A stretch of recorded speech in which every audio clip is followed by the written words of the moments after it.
Ya, hello everyone, welcome back to my channel Garuda Skrimo di pagi hari yang cukup berasa bagi kita semua penggemar timnas Indonesia di mana tadi subuh Indonesia harus mengakui keunggulan Saudi Arabia 2-3 ya, dikalahkan 3-2 dan dua gol Indonesia dicetak oleh Kevin Dix dan ya Indonesia harus mengakui keunggulan itu. Nah, jika kita melihat jalannya permainan, kita melihat bahwa sebenarnya Indonesia di awal-awal bisa menguasai permainan hingga bisa mencetak gol pertama melalui penalti Kevin Dix akibat handsball dari uh, uh, Atam Bakti ya. Tapi kemudian Saudi Arabia dengan cerdik memanfaatkan celah-celah di sisi pertahanan Indonesia dengan mencetak satu gol balasan dan kemudian kembali saya katakan kenaifan Yakob Sayuri dengan menarik pemain Saudi Arabia, menarik pemain Saudi Arabia di kotak penalti di zaman VAR ini membuat Indonesia harus membayar harganya. Nah, itulah yang saya pikir perlunya kita pemain untuk lebih fokus lagi karena menurut saya di zaman VAR seperti ini menarik kaos seperti itu dan ini menariknya bukan hanya sekedar memegang kaos tapi benar-benar menarik pemain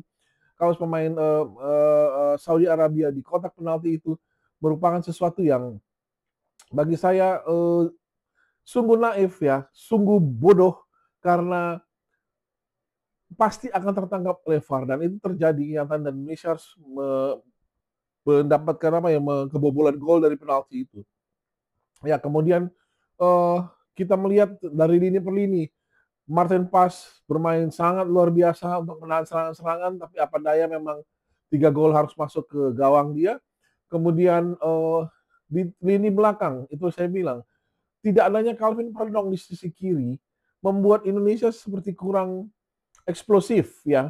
Dean James bermain sangat baik sebenarnya, sangat baik ya. Umpan-umpannya dan operan-operannya ya passing-passingnya tuh semuanya berjalan baik, hanya saja berbeda dengan apa yang biasa kita lihat dengan Calvin Verdong. Nah, saya berharap di pertandingan berikutnya Calvin Verdong akan cukup fit untuk bermain dan menggeser Dean James ke depan. Karena menurut saya Ragnar Ortmangun kemarin malam belum seperti biasanya ya, atau mungkin gaya permainan yang diinginkan Patrick Kluivert belum masuk, belum begitu in dengan Ragnar Ortmangun. Tapi di sisi kanan saya berharap either kita memakai pola 3 center back dan mainkan Kevin Dix di kanan atau kita masukkan Sandy Walsh dari awal di kanan. Karena terlihat ketika Sandy masuk di menit ke-80-an, pertahanan Indonesia sangat berbeda, sangat berbeda. Lebih confident juga. Begitu juga di lini tengah.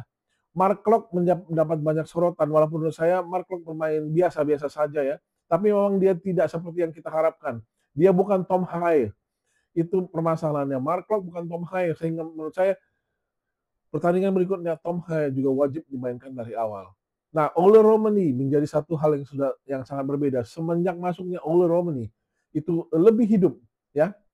Permainan Indonesia lebih hidup, tapi menurut saya sayangnya mungkin antara Beckham Putra ya Beckham itu harusnya langsung Ole Romani masuk di situ dan tetap Miliano Jonathan di sebelah kanan karena Miliano sempat beberapa kali melakukan penetrasi dan kecepatan yang luar biasa namun karena opsi mungkin juga chemistry sesama tim yang belum terlalu jalan karena Miliano masih baru sehingga sering sekali terobosan-terobosan dia itu kurang berbuah hasil yang cukup baik. So saya juga cuma berpikir peluang Indonesia semakin tipis, tapi satu kemenangan atau bahkan satu kali seri pun Indonesia masih bisa lolos ke satu kemenangan masih memungkinkan Indonesia lolos langsung asalkan nanti Irak mengalahkan Saudi tapi ini sudah permainan selisih gol jadi saya cukup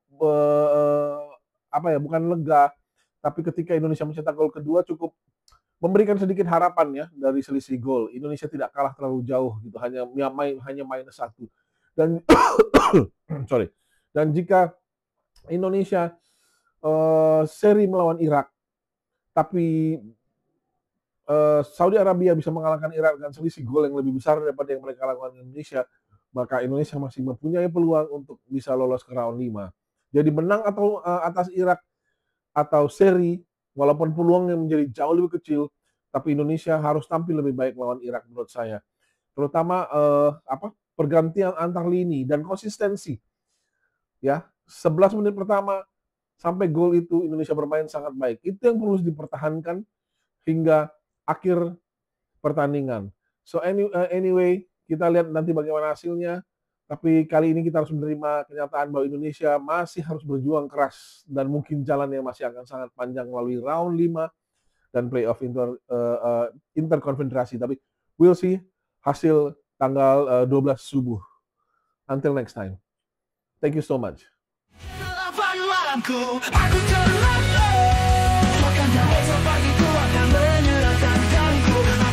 Indonesia menang.